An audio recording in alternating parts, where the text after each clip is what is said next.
What's up, everybody? Welcome back to Stacking the Box College Football Edition, the regular season finale, week 14, rivalry week. All the different names you have for the final week of the regular season is finally here.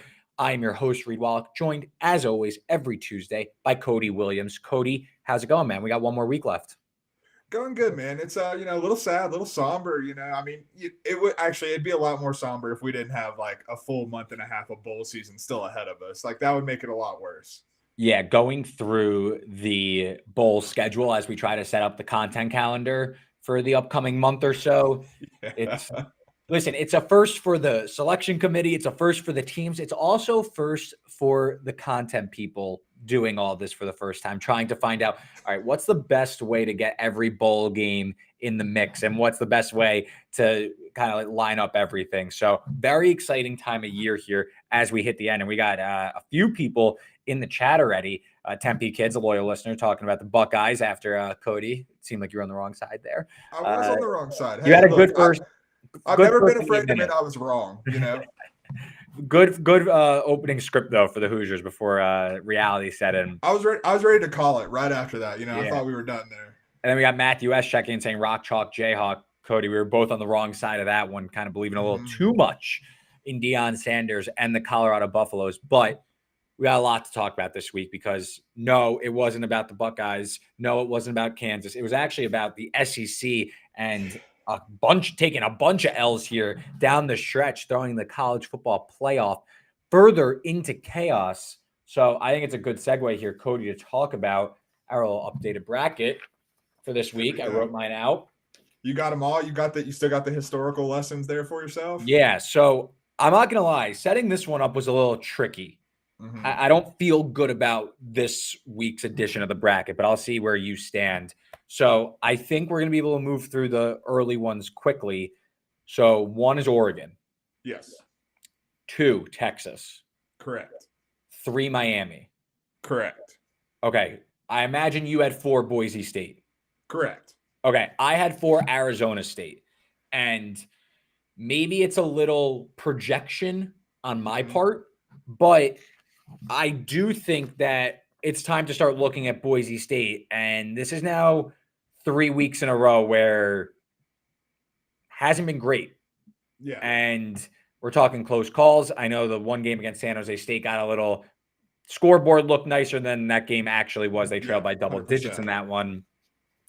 I think it's time to start looking at what Boise State's resume actually is. They have a close call against Oregon way back when they beat UNLV on the road. It's kind of it. Yeah, but I mean, what G5 team that's actually in the mix for that G5 spot actually has a better resume? Like, well, I'm more going Tulane. I've been keeping the Big 12 team in there because I think that's who ultimately gets it. So, like, again, it's kind of like it's my own bracket, and I think that the Big 12, like, I don't see such an egregious like difference between Boise State if they go on to win the Mountain West and whoever wins the Big 12 that like Boise State should get in over them. I think the Big 12 team, just given their strength of schedule, is ultimately going to get in my opinion. And I'm interested what Arizona State is going to look like in this edition of the rankings. But that being said, they just beat BYU, who will still be ranked after this week, of course, going down, but they beat a top 15 team at the time in BYU. And assuming they beat Arizona, they will then play what I imagine will be a ranked Iowa State team or a ranked BYU team in the Big 12 championship game, which I think those 2 wins will be enough to propel them over Boise State. Let me ask you this then. Do you think that holds true for every other team, every other Big 12 contender at this point beyond Arizona State? Or is it just Arizona State that can vault ahead of Boise State? Because I imagine it, like, just based off my projections and what I'm thinking the committee's going to do, like, that grouping of Iowa State, BYU, and Colorado is probably going to be in like that 19 to 22 range. And so, like, that'd be a big leap up if Boise State holds serve. Yes. I lean towards yes. Okay. Because Iowa State maybe not Iowa State. BYU, I lean towards definitely. Okay. I think if they are able to reverse course and get a Big 12 title win, I actually think it will be fine because their true losses are going to be to Kansas, who everybody seems to love all of a sudden, and obviously is playing good ball I at the was going to say, moment. for good reason. The Yeah, Jayhawks yeah. have earned the love that they're getting right now. And then their other loss will be Arizona State on the road. Granted, they had to come back in that game, pretty mad scramble at the end, but you then pick up another, like it's almost like they net each other out where, again, I think we need to look at this Boise State resume a little bit harder than they get the bye. I do think that the strength of schedule concerns because Boise State, this is a below average strength of schedule. I went to the Sagarin rankings, strength of schedule. They're below the national average. And all these Big 12 teams are hanging in like the top 40. So I do think when it's all said and done, I think you need to put a little bit more respect on the Big 12 teams. So that's where I elected to go with this one. But I do see like right now why Boise State gets the bye. I'm being contrarian because this is like my own thoughts. I actually don't disagree with you at all. Like I think if you're like I think those top 4 spots should be reserved for the Power 4 conference champions. Like I think that's the way it should be. I just don't think it's the way it's going to be, if that makes sense. That's fair. Now let's talk about number 5, which I think we could keep Ohio State in there. Yeah, absolutely. So my question to you, Cody, is assuming Ohio State and Oregon both win as big favorites this week, setting up Ohio State-Oregon Part 2 in the Big Ten championship game, is the winner of the Big Ten championship game getting the number 1 overall seed, and is the loser of the Big Ten championship game getting the number 5 seed? Is it that simple? To me, I think it is because if Oregon if Oregon loses the rematch, then that's their first loss of the season. They've been number 1 for half of the season at this point since that Ohio State win, and you'd be comparing them to Notre Dame, Penn State, programs of that nature, teams that did not make didn't play or didn't make the conference championship game, and your one loss would be to the number 1 seed in Ohio State, who gets the revenge over Oregon. They're number 2 in the rankings right now. Like I think that's pretty self-explanatory with Oregon. For Ohio State, if they were to lose the Big Ten championship game, you still have the head-to-head win over Penn State. 2 losses to Oregon still does not equate to losing to Northern Illinois, which would be the Notre Dame case right there.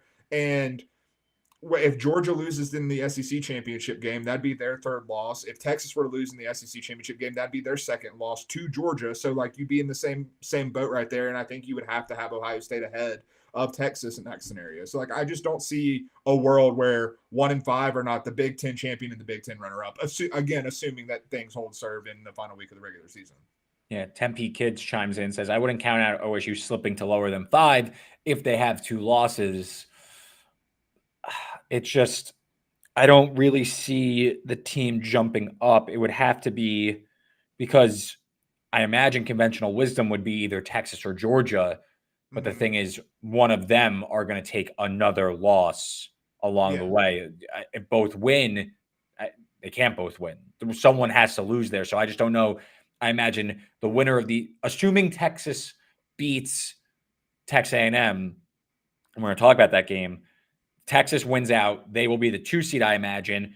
If Georgia wins out, they will be the 2 seed. And I see Texas actually falling further than a 2-loss Ohio State when you kind of compare the resumes, because Ohio State will have that win on the road against Penn State and also now Indiana.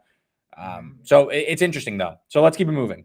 Can I ask you a question, Reed? Yeah, just before we move on, because it is Ohio State question. I don't think it's going to happen, to be very clear. I think that Ohio State is going to beat the brakes off of Michigan. But in a world where Michigan beats Ohio State, throws the Big Ten playoff picture, or Big Ten championship picture into disarray, do you keep Ohio State in the field with a loss to Michigan? Yes. Okay. I think so too, but I've heard some people suggest otherwise because of how down people think are on Michigan this year. And I just wanted to see if you were in that camp. But I think they're comfortably in at this point. Well, we could kind of fast forward to the end here. Who's getting in over them? I mean, we're running out of teams to put into the top 12. Now we're taking more teams out. In 2 weeks, we've gone from how the hell are we going to get just 12 teams into this playoff to how the hell are we going to get 12 teams into this playoff? Because this whole year has been about that nobody's that dominant and anyone can beat anyone. And it just kind of came to a head all within like a 9-hour span. like the chaos has finally like it was like, oh, this team lost and then this team lost, but now like it was like 3 at once in a tidal wave that kind of put everything into motion. I think honestly a lot. I would say barring Ohio State, they can lose. But Penn State and Indiana, they obviously can't lose. But I think the 4 Big Ten teams, assuming they all win this week, all 4 are in the field. You can't keep them out. I think that makes sense. Yeah. I mean, they've passed the test to this point. And frankly, like, whether or not you want to talk about Indiana's strength of schedule versus what these SEC teams have gone through, like, it still looks like we were talking yesterday, you know, in pre-show meetings. Like, I think Indiana's resume at this point is just as good as Penn State's, quite frankly. Like, it's not that much different. But like, if you hold serve and you're a 1-loss team and you don't have the risk of losing in the conference championship game, then yeah, you're pretty safe at this point.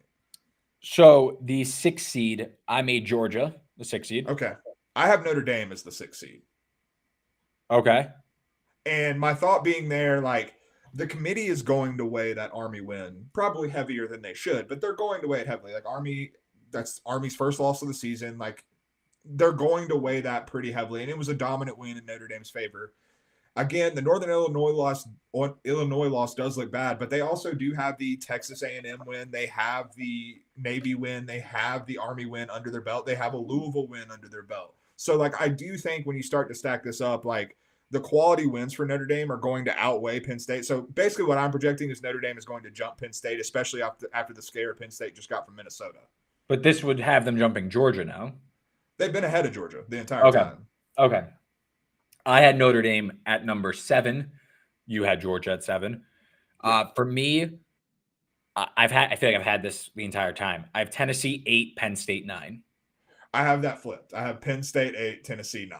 So okay, like, which matters. Yeah. That tells you who's hosting the game, so that matters. Absolutely. So it's funny. I actually wrote in at first Tennessee, Penn State, and then I kind of went back and I scribbled it out. Were you flipping? I don't know if you had I can't remember what you had last week, but were you determining that based on Alabama losing, hurting Tennessee's resume? I think Tennessee's resume is hurting itself, man. Okay. Like, after the Alabama win, they don't have a second good win on the season to this point. And like, maybe you consider the Vanderbilt win if they get it this week, like that win. But like, their resume is lacking, in my opinion. Tennessee does not have the same. They have not played the gauntlet that Alabama and Georgia have to this point. Mm-hmm. That's fair. I went with the Tennessee over Penn State because the SEC isn't getting the teams in on the back end. This was their way of rewarding the SEC. Like, okay, you could host another playoff game in the first round. That was like my rationale. I mean, that's a little tinfoil cappy too, because I mean, SEC is an ESPN property, so maybe give the SEC team the home game. I don't know. Yeah. 10. This is where Indiana landed.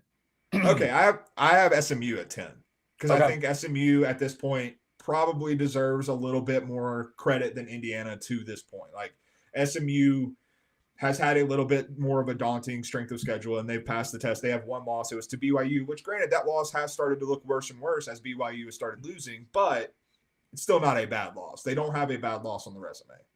Before the shenanigans really picked up across college football, watching that Indiana-Ohio State game, I became a little concerned for what the committee was going to do to the Hoosiers. But things worked itself out, and I think that Indiana is more than fine now getting into the playoffs. So I do think the Hoosiers are fine. We differ on where, but it seems like they will be on the road for their first playoff game, just a matter of where.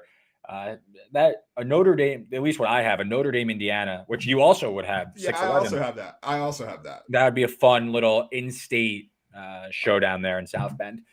Oh yeah. For me, I went SMU at 11 and then Boise State at 12. I imagine you went Indiana 11, Arizona State 12. Correct. That is the correct order that I have those in. So now we can talk about the more interesting stuff of who's getting in.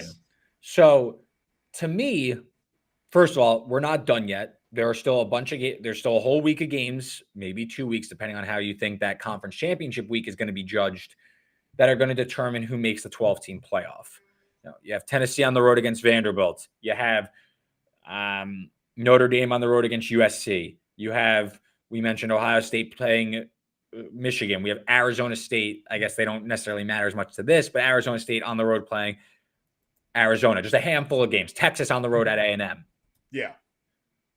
I think let's do it this way. You can scratch off Ole Miss making the playoff. I agree completely.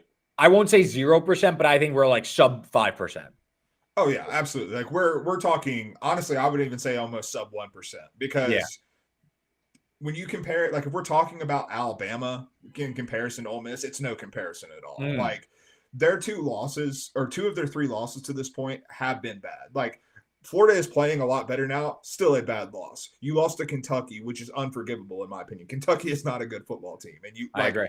When you start to stack up those bad losses, it becomes too much to overcome. Like Ole Miss had everything there in front of them, and Lane Kiffin's team shot itself in the foot. I agree. So to me, let's talk about Alabama. Okay. Because you need to win the games on your schedule. I don't think it's fair to necessarily ding teams that have an easier strength of schedule when you make the schedules 5 years in advance. I think it needs to be weighed, but not the determining factor. Alabama has 3 losses now. And last week, all of a sudden we're going to say Oklahoma's this good team because they were getting laughed off the field for about 6 weeks in a row here. Yeah. They absolutely took it to Alabama. Arguably, of these playoff contending teams, the worst loss a team has taken. Absolutely. This I 100% season. agree. Got absolutely worked. And I know that people are going to make the case for a 3-loss Alabama to get in. To me, what it looks like it's going to be is a 3-loss Alabama getting in over a 2-loss ACC conference championship game runner-up. That's where this seems to be heading. And I'll give you the other scenario after, but that seems to be the most likely scenario. It's going to come down to, let's say Miami takes care of business. It's going to be Miami, SMU, winner in, loser in like that 11-12 spot, or Alabama. I am starting to warm to the idea that the 3-loss SEC team that we want to see that has the best chance to make the playoff is not Alabama. It's South Carolina. And I'm way off that. Can I give you my reasoning? Yeah. Okay. So they have 3 losses on the year. 2 of them are not bad. You lost close at home to LSU in a 36-33 game. You lost by 2 points on the road to Alabama in a game that you probably should have won. Your bad loss is a 27-3 loss to Ole Miss. Robbie Ashford was the quarterback in that game. So, like, you didn't have your quarterback. And before you say that's not important, we saw the committee take that into account last year with Jordan Travis, with the reason Florida State did not make the playoff was because Jordan Travis was gone. So, like, I do think that's something they could consider. Now, they're in a position, if they beat Clemson this week, that gives them a Clemson win, that gives them a Texas A&M win, and that gives them a Missouri win. Now, granted, I don't think Missouri's that good. Missouri's going to be back in the top 25. Missouri, that's going to be 3 top 25 wins that they've stacked up. And if we're talking about who's playing better right now, Ole Miss and Alabama are not playing as well as South Carolina is currently. All valid points. I just think that, again, another notch on your cap where you're getting smoked at home. And I believe Lenore Sellers started that game. I just don't think he finished it, or he was banged up, but he was playing through it. He got hurt in the LSU game, and then the week after was the Ole Miss game. I think, to me, 3 losses should be a death nail for you unless there's serious extenuating circumstances. So, to me, the 3-loss team that has the best case to get in is Texas A&M, because it would be beat Texas, beat Georgia, in. Obviously, they lose either one, they're out. That would be the 4th loss. To me, that is the team that has the best case to get in with 3 losses. Again, to me, the team that could get hosed in this scenario is a 2-loss ACC runner-up. I agree.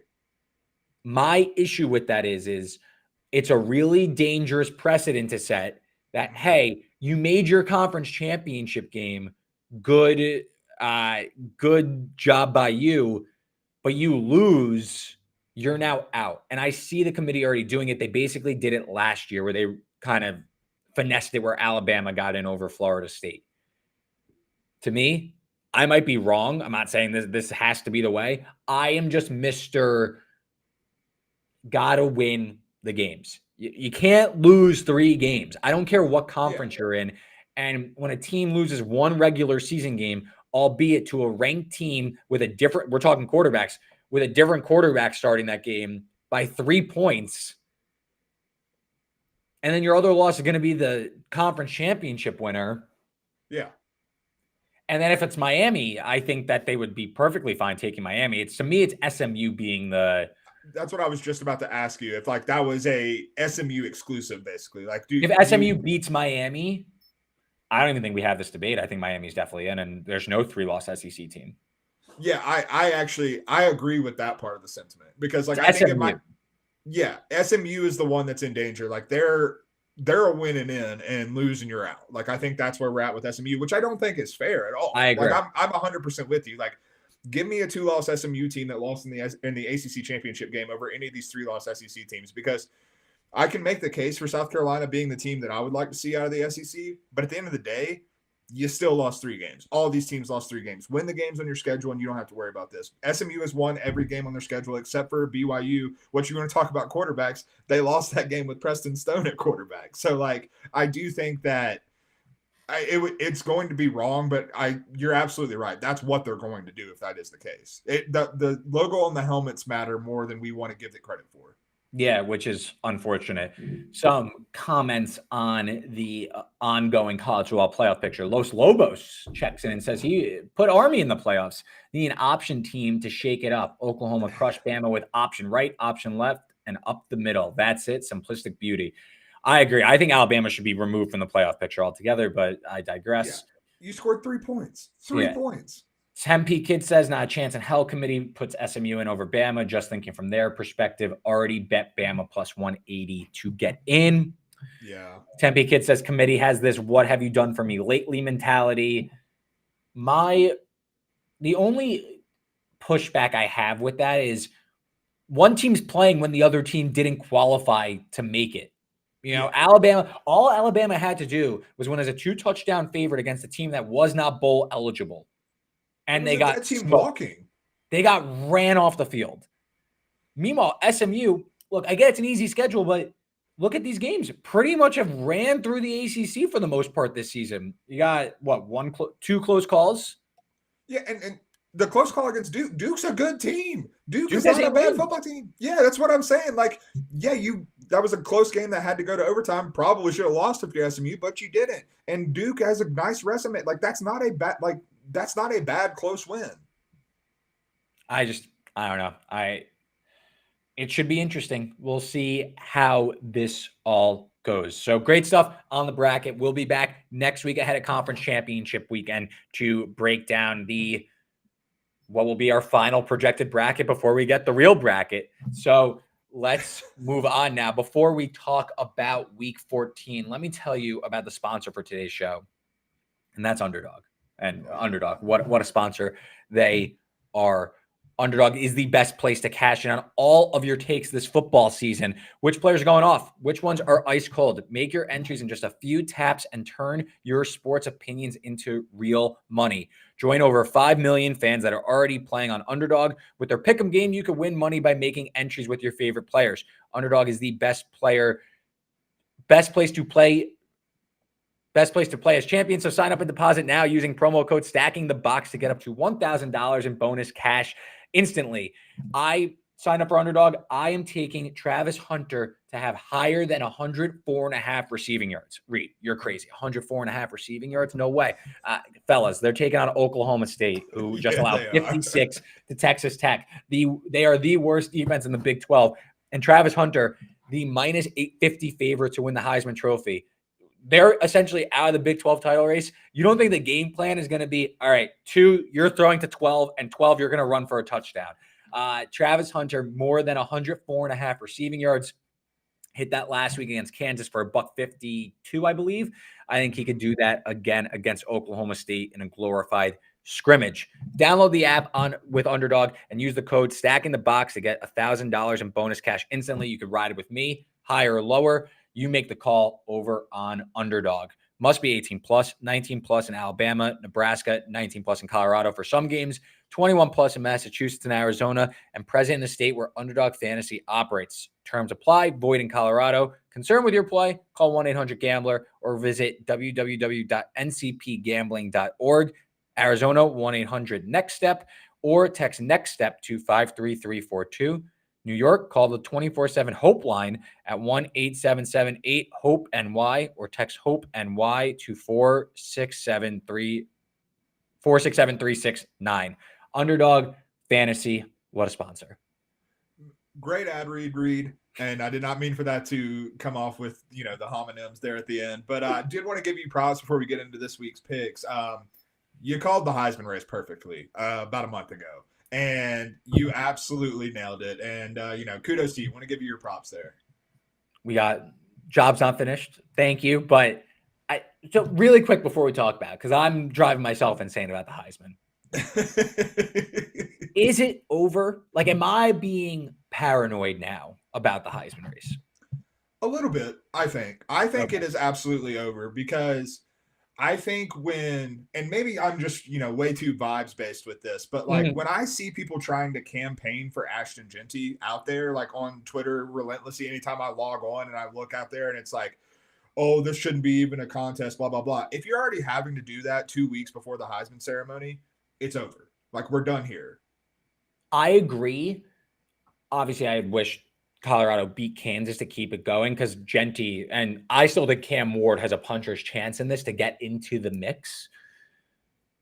They will get last licks by playing on conference championship week, assuming Miami wins this weekend. Boise State's already made it to the conference championship game. So that's what I guess maybe scares me, that there's Hunter's not going to be playing and these two other people will. And we've seen media kind of or really kind of glean towards some people that play late. But I also do keep in mind last year, Jaden Daniels didn't play on conference championship week. And Bo Nix, Michael Penix went out in the Pac-12 championship game. And that didn't really move the needle at all. Michael Penix drew closer and ended up with a pretty competitive run there, but it was actually Jaden Daniels who pulled away there. So I feel good. I just don't think it's like signed, sealed, delivered yet.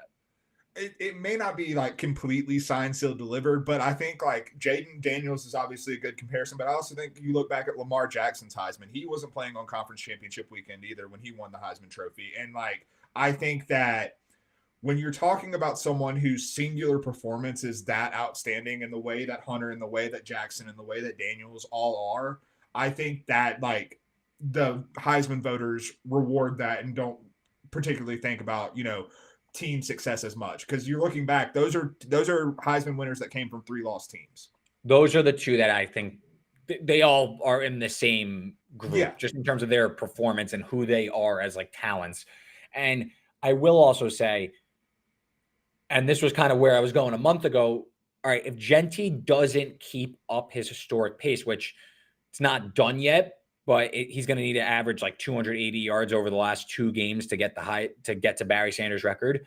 You very quickly go from the best running back season ever to like the 4th best. Like just the drop, like there is a fine line.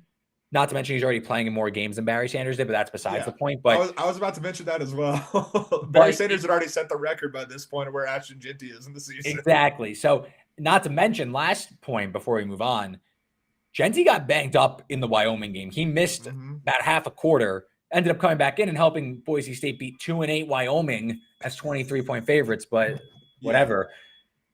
There's a chance with a meaningless game against Oregon State.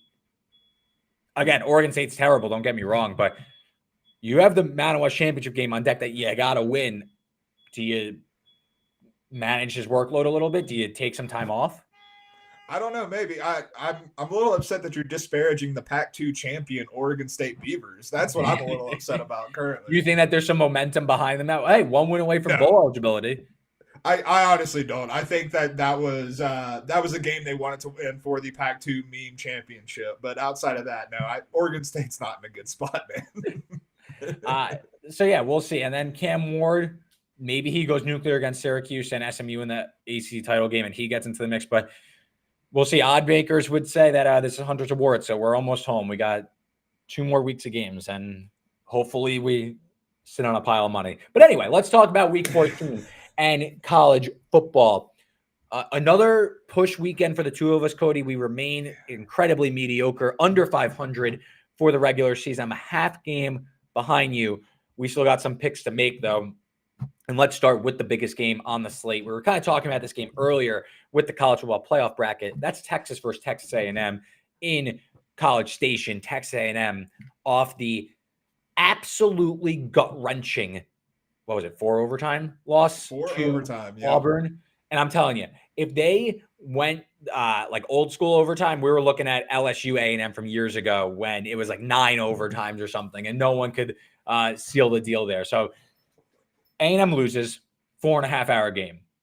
I am of the belief they are not done yet. They still have everything in front of them. Obviously not great, but I still think they win out. They are in. Yeah. Texas. Well, I mean, if they win out, they're a conference champion. So, like, they're absolutely in. Okay, there you go. Even better. I didn't even put that together.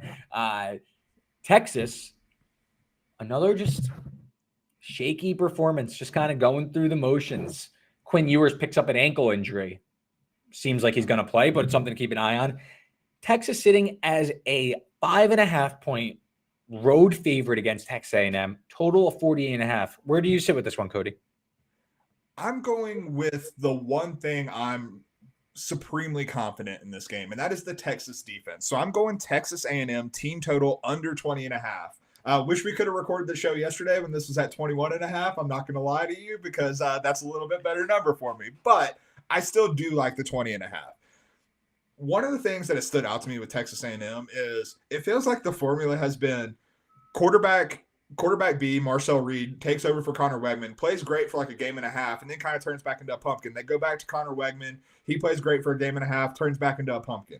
Well, I think we're kind of seeing Marcel Reed turn back into a little bit of a pumpkin. In the first, I would say 2.5 quarters of that Auburn game, Marcel Reed was bad, quite bad. And he pulled it together late and into overtime and played well down the stretch, but he played quite poorly against an Auburn defense that, frankly, is not on the level of Texas. You look at how Texas is graded out this year defensively. 5th in pass rush grade, according to PFF. 1st in coverage grade still. 34th in run defense. Run defense, relative weakness, but still quite good. Top quarter of the country. A&M, when I was looking at this, it's something that I've been percolating with a little bit when it comes to A&M. They have faced 2 teams this season with a top 10 overall defensive grade in the country. That happens to be Notre Dame and South Carolina, who they lost to both of them and failed to score more than 20 points in both of those games. So I think this Texas defense is better than Notre Dame, and I think that they are not better than South Carolina, but they are probably on par with South Carolina defensively. I think this Texas defense is able to come in and shut down what Texas A&M does. I do lean Texas if I'm picking a side in this one, but I'm more confident in Texas limiting what Texas A&M is able to do offensively. All valid points. I thought I'd be more in on the A&M side. I don't know if I could get there. I went for the full game under because I am going to put some credit towards these are like longtime rivals that are getting together for the first time. A lot on the line. So A&M's big issue is they've struggled limiting explosive plays all season, both in the run and pass, but this Texas offense, they hit big plays, don't get me wrong, but it's been few and far between.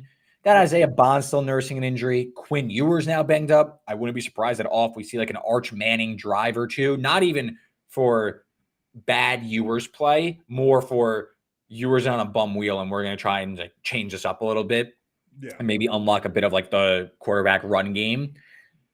I think A&M's defensive line can still rip. It's among the best in the country. So I think Texas, they're going to be timely with how they scheme up some deep shots. I just don't see this game diluting into a shootout. I think it needs to be played in the trenches. And I honestly think both teams are going to try and do that because I don't think A&M can keep up with Texas. And I don't think that I think Texas defense is too good to allow that. And on the other side, I think Texas doesn't want to have this game devolve really quickly into a similar game script that the Georgia game was. I think Texas wants to play from ahead.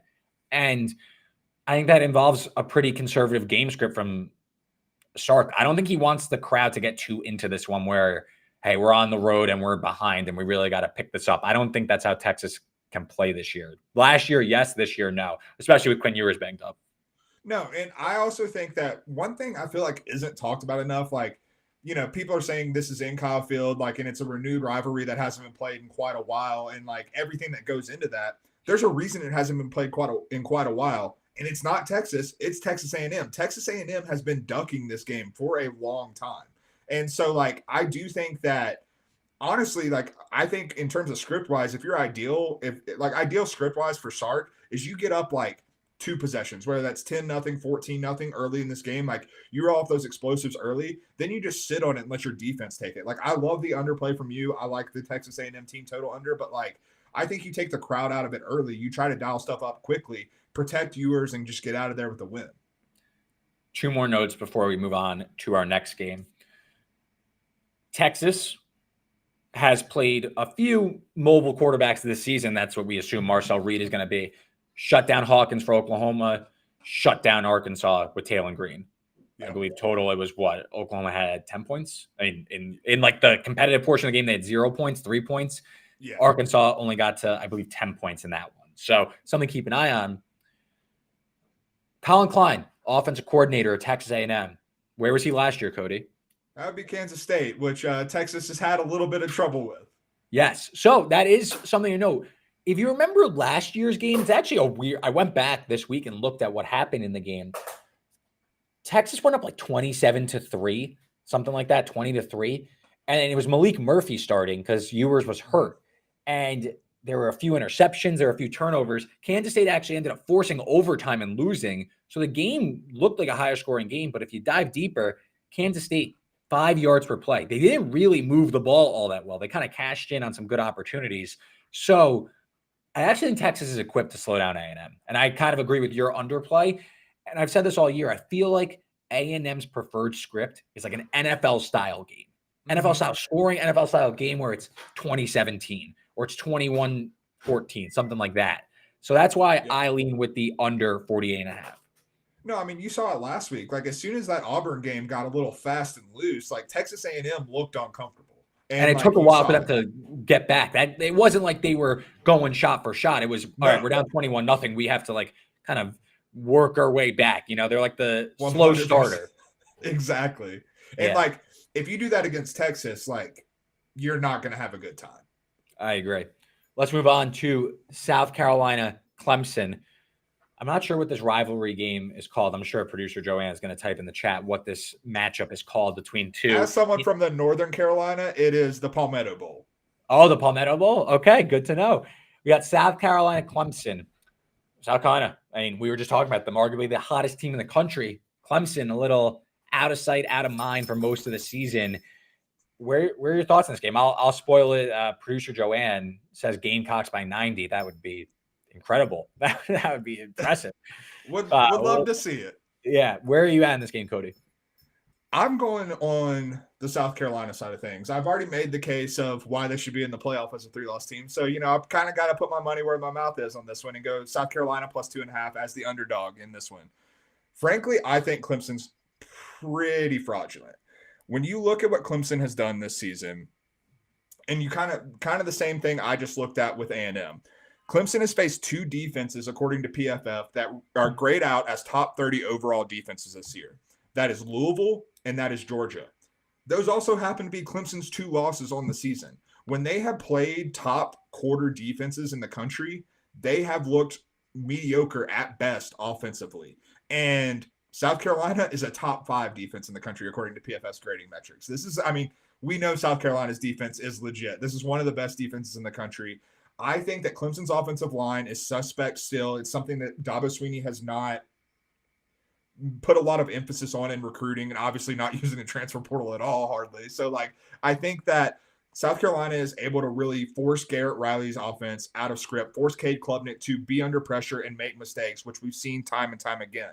On the flip side of that, I think this Clemson defense is good, not great. This is not the Clemson defense of old. And on top of that, Lenore Sellers, he's someone who I'm looking at next year who I might have a little scratch as like a sprinkle and a Heisman candidate, because I think Lenore Sellers is progressing before our eyes. I think he's Mhm. turning into not just a mobile dual threat player, but someone who's actually really dangerous with his arm. I think his arm has improved quite a bit as the season has gone on. I think that South Carolina is just able to do more in this game. Like I'm not scared of Clemson's defense against this South Carolina offense that can beat you in multiple ways. Whereas I don't feel this Clemson defense is that multifaceted, and it's going up against one of the best defenses in the country. I honestly agree. Tough for me, and no, Joanne isn't pointing anything at me that I need to say this. I do have my concerns about Clemson in this game. Go through like the elite defensive lines they've played: Georgia, Pitt, Louisville, and it's always funny because like PFF's pass rush grade like never adequately grades Georgia. So I have manually put them into this filter, but Pitt and Louisville are each top 30 in pass rush grade. Clemson averaged less than 5 yards per game in those games. So I do think Clemson's offense is going to struggle. I'm a little bit bearish on the idea that South Carolina could hum on offense because this is a really good defense they're going to face, one of the better ones that they've seen. And I mean, Lenore Sellers is still among the top 10 quarterbacks in the country that have been sacked. So it's just not I think South Carolina is definitely going to move the ball at will here. That's why I went with the under 49.5. Okay. Something really big to monitor in this game is the state of Clemson's left side on the offensive line. Both their left tackle and left guard have been out. Dabo Swinney said trending in the right direction this week.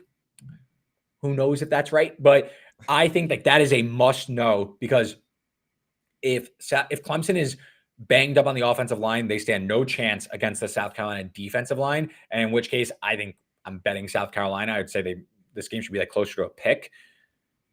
I see why the line is where it is. I mean, shaded towards South Carolina at plus 2.5 should be a rocking atmosphere. Lean towards the Gamecocks, but under is my preferred method here. I don't hate the underplay either. Like I definitely prefer the South Carolina side of things, but I don't think like while I am higher on South Carolina's offense than I am Clemson's offense in this matchup specifically, I do think that Clemson is a good defense. It's not someone that Lenore Sellers is just going to walk through. 100%. Thanksgiving. Everyone's going to be watching Packers, Dolphins go at it. Cody, I have a feeling me and you will be watching Tulane versus Memphis.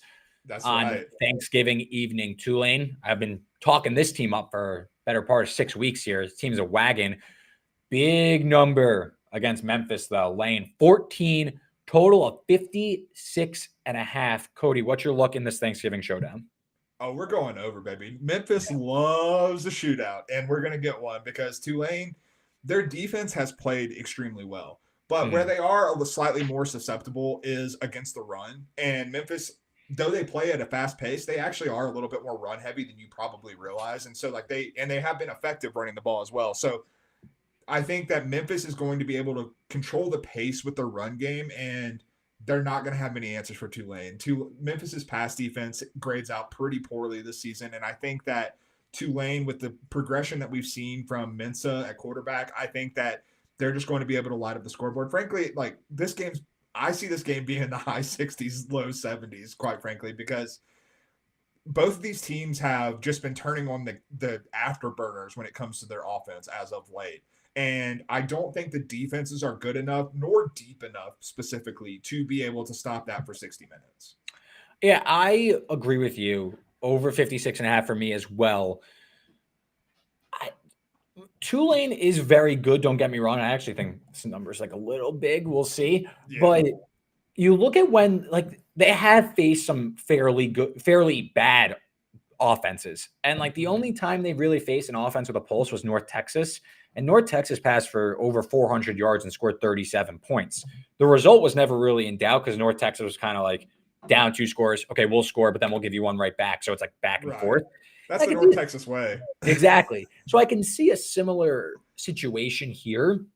But I do think that this Memphis offense can give Tulane some resistance. When you just look through Tulane, just like some of their higher profile, tougher opponents, Tulane has allowed points. They haven't been this shutdown unit. They've been able to beat up on a lot of these and like inflate their defensive profile against some poor teams. But Louisiana, one of the best G5 teams, 33 points. Oklahoma, 34 points. Not that they're a good offense, but SEC caliber. Kansas State, 34 points. I mentioned North Texas, 37 points. So I think Memphis could get in a few scores. And on the same side, Memphis, we already know that this defense has plenty of issues and isn't fixed from last season. Just I'm going to rattle off a few of their games. North Texas, 52-44. Let up 44 to UTSA. Let up 56 to Navy, which I think that's more of a gimmick offense type deal. But both these teams are willing to chuck the ball around the yard. So I like the over, and bonus bet, I like Seth Hennigan's over passing yards. Another, do that with underdog, higher than like somewhere in the 220s. Shout out underdog. Use the promo code SACK in the box. Yeah, you can go higher than 1.5 passing touchdowns. That's the line they currently have on underdog. Love that one. That, yeah. If I was feeding you plays, that's what I would have given you. Yeah. So there you go. There's our Thanksgiving pick. Friday, though, we have a handful of games. Like I think more than a dozen games on the slate with every team in action. Where are you looking Friday? Let's just open the board here. Any game you got on Friday? Oh, I am looking to Greenville, North Carolina, with the East Carolina Pirates, who are red hot since firing Mike Houston. And I'm taking them as -1.5 favorites against Navy. This line's been all over the place. I don't know if you've watched the line movement here, but like yesterday when we were putting our picks in the doc, East Carolina was a 1.5 point dog. So the line's moved 3 points since yesterday. I would assume that might be a Blake Horvath thing because he did leave their last game against Tulane, a 35-0 loss to Tulane, it should be said, with back spasms, and he's been banged up pretty badly this year. This Navy offense without Blake Horvath is pretty damn bad, quite frankly. And like he is definitely the straw that stirs the drink there. ECU, on the other hand, since firing Mike Houston, they've been scoring, man. They have scored Navy's defense has allowed at least 24 in 3 of their last 4. ECU's been scoring in the high 20s or 30s in every game since they fired Mike Houston. Like this team has been on a roll. I think you're getting this game in Greenville is huge for the Pirates. And frankly, I just think the vibes are trending in this direction. Like Navy has nothing to play for at this point. Like they're focused on the Army-Navy game. I wouldn't be surprised if Horvath is out of this game, so he's protected for the Army-Navy game. Agreed. Because you're not in AAC contention anymore. So like I think ECU is the team that's trying to build off the vibes. These players are going on social media and trying to say they want the interim to be the full, like the replacement for Mike Houston full time. I think they go out and try to prove that again. And they like at 1.5 points, like I think they win by multiple scores, quite frankly. Yeah, I've been loving ECU and how they've been trending up to close the season. For me, I went with another closely lined spread. I took South Alabama +1 against Texas State. Ton of variance in this game, like just all over the place. It's a fun one. Yeah, just who knows? Texas State just lost last week as a 23-point favorite to Georgia State. They lost outright at home. Mm-hmm. South Alabama still in like fringe case to make the Sun Belt championship game. Texas State, you never know what you're really going to get, but South Alabama's been able to move the ball all season long. I trust their rush offense with Gio Lopez and Fluff Bothwell. So I think South Alabama at home, I think you're paying a really big premium for a Texas State team that you just never know what you're going to get. So +1, I took South Alabama. I was surprised that my number spit out South Alabama, but got to follow it. So South Al for me, +1 against Texas State. I mean, this Texas State defense is pretty damn bad. Like the offense can score at will on any given week, but you don't know what week that's going to be. And maybe it is against South Alabama, but like there's definitely enough variance in this game that with it basically being a pick 'em, I do like the South Alabama side. And let's keep moving. Tempe Kid just catching up with some of the chats, comments in the chat. You mentioned Navy, how they fell off a cliff. And Tempe Kid's also maybe a little off the beaten path, but you're talking about Ohio State to win the Big Ten. Mention them. Definitely shop around for some of these point spread, these spreads and totals and what you're looking for and stuff. As Tempe Kid says, you can save yourself about 10 to 20 cents if you bet OSU to win the Big Ten at -150. Buckeyes will be at least -160 to win against Oregon, maybe even -165 or higher. So something to keep an eye on as you are projecting forward into conference championship week. The markets aren't necessarily like tied together and as sophisticated as you would think. Just looking a week ahead. Want to drop a tidbit there. If you like, I do not fall into this camp, so it will not be me doing this. But if you like Texas A&M to beat Texas and you like Texas A&M to beat Georgia, go look at their to make the playoff market, which is at 10-1, I believe, the last time I looked at it. Whereas you're not going to get the same value on money lines against Georgia and Texas. So like, look at that 10-1 to make the playoff, because if they win those two games, then Texas A&M is in the playoff, as we've already discussed. There you go. And now to our weekly 2 picks to end the show: an upset pick and a Sickos pick. Last one of the regular season. Cody, how are you closing this out on upset picks? I'm going bold, man. I'm going bold to close this out with upset picks. I am taking the Syracuse Orange to upset the Miami Hurricanes in the regular season finale in the Carrier Dome, which I will refuse to call the JMA Wireless Dome because it's always the Carrier Dome in my heart. Part of this is just vibes. After what we saw last week, Syracuse beating Miami in this game would just be perfect for all the chaos that we've already seen, like throwing the ACC into disarray and throwing the college football playoff picture into even more disarray. I think this game's going to be a shootout. I have very real concerns about this Miami defense, particularly as the injuries continued to pile up in the secondary. You look at their win over Wake Forest last week, that game was hella tight for 3 quarters, and then Miami pulled away in the 4th quarter. They keep playing with fire. They've done it all season. We saw it catch up to them against Georgia Tech. And I think with the injuries in the secondary, I'm willing to take the plus 300 money line price on Syracuse that good Kyle McCord shows up. We know there's a devil and an angel on Kyle McCord's shoulders right now. We don't know which one he's going to listen to on any given game, but if he listens to that angel, he can put up points against this Miami defense. And I think that in a shootout in the Carrier Dome where weird things happen, like fitting that it would be in the Carrier Dome for this upset to happen, I just don't trust Miami, and I think I'm getting a good price to bet on the variance of Syracuse. Yeah, Miami outside top 100 in both explosive pass and rush defense. So I know Syracuse is basically an air raid offense, but it's worth noting that this team just lets up chunk plays left and right. For me, I went a little bit smaller. Took Cincinnati plus 130 against TCU. Cincinnati, losers of 4 straight going into the close here. They're 1 win away from bowl eligibility, year 1 of Scott Satterfield. I will note, though, that been a tough schedule for the Bearcats. They lose to West Virginia. They lose at Iowa State. They lose at Kansas State. TCU, you go through their schedule. Have they really beaten anybody? No. They beat Kansas, who's trending up. That was before Kansas really turned it on. Rallied at home to beat Texas Tech, who had their backup quarterback in for the entire second half. They were trending like double digits in that one. Yeah. I think Cincy at home, again, it's year 2 for Scott Satterfield, and this isn't like everything, but I do think that a newer coach, a team of 1 win away from bowl eligibility at home, I do think that there's a little bit more of a push to get to a bowl game than maybe some other teams would be. So I think plus money at home. I just don't know if I trust TCU to go on the road. It's going to be like 25 degrees at Nippert Stadium. I think Cincinnati could get the job done here and be a live home running dog. Far too late realizing this, but maybe all of our upset picks should have just been the Big 12, like just picking Big 12 games, because that's the vibe for that conference this year. So absolutely, on that premise alone, I don't hate it. Absolutely. And then our Sickos pick, where are you going?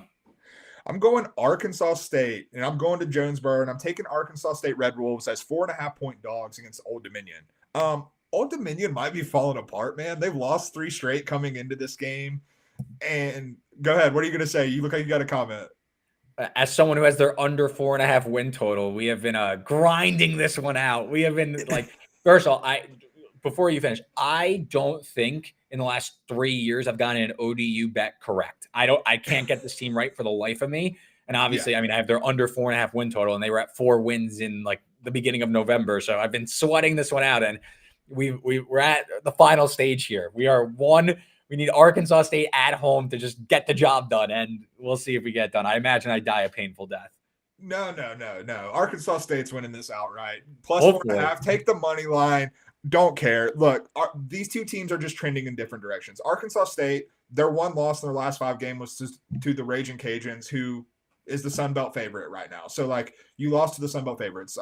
That's going to happen. This ODU team, their defense has been playing horrendously. Like, they were pretty solid early in the year, and like the wheels have fallen off as attrition has come, and you get the depth in these G5 programs, and it's lacking, to say the least. And the Red Wolves offense, I think, has found a little bit of a groove behind Jalen Raynor at quarterback. They don't ask him to throw the ball a ton, but when they do, they're asking him to not put the ball in harm's way. And like I was looking back, and it's very correlated. Arkansas State's offensive success and not turning the ball over. And granted, that's not reinventing the wheel, but like it seems for Rayner, that's been a big thing. And so putting him in more advantageous situations and then relying on the run game. This is a team that wants to run the ball a ton under Butch Jones. And so like I do think that with this game being in Jonesboro, with things trending in different directions, with Arkansas State still having much more to play for, and Old Dominion being out of bowl eligibility, what do they have to play for at this point? Like I think that Arkansas State trying to get to that 8-win mark, I think that's a much more motivating factor here. Frankly, I would favor Arkansas State in this game. So getting plus 4.5, I'll take it all day. All right, great. For me, took the Jacksonville State, Western Kentucky over 61. I think these are just two willing dance partners to get to an over here. You see Jacksonville State, their defense, not as good as it was last year, and they're willing to get into shootouts. They play at a top 10 pace. They run the ball a lot. That's the weakness of the Western Kentucky defense. And if you go through Western Kentucky's schedule, haven't really faced a murderer's row of offenses. Yeah. Best one they faced was obviously they faced Alabama in week 1. They allowed 63 points, but let's put that to the side. Faced Liberty last week, allowed 38. But besides that, they played pretty much the dregs of the conference all season. Still outside the top 80 in EPA per rush allowed. So I think Jacksonville State's going to be able to run the ball a little bit. On the same side, I think Western Kentucky need the win to get to the conference championship game. I think they're going to be able to chuck it around. I think these are two teams that are willing to put some points on the board. So I took the Jacksonville State, Western Kentucky over 61. Love it. And I'm with you on the Western Kentucky side of this. Like this defense is inflated a little bit by the schedule that they played. Yeah, absolutely. Great show, Cody. We did it in under an hour, like we have been we've been striving for this season. So why don't we get out of here with our Week 14 picks? Yeah, so I've got the Texas A&M team total under 20.5 against Texas. I've got South Carolina plus 2.5 against Clemson. I like the over 56.5 in Memphis Tulane. And on Black Friday, give me East Carolina minus 1.5 against Navy. Upset pick, give me Syracuse upsetting Miami at plus 300. And then Sickos pick, I like Arkansas State plus 4.5 hosting Old Dominion. And for me, I took the under 48.5 in Texas versus Texas A&M. I took the under 49.5 in South Carolina Clemson. The over 56.5 in Memphis Tulane. Took South Alabama plus 1 versus Texas State on Friday. Cincinnati on the money line plus 130 against TCU. And then my final Sickos pick of the year, in the sickest conference of them all, Conference USA, over 61 in Jacksonville State, Western Kentucky. Happy Thanksgiving to all our listeners. Happy Thanksgiving to you, Cody. We'll be back. Enjoy the games. Enjoy everything. Enjoy the family time. We will be back next Tuesday, Conference Championship preview. Looking forward to it. Enjoy the games, everybody. We'll see you then.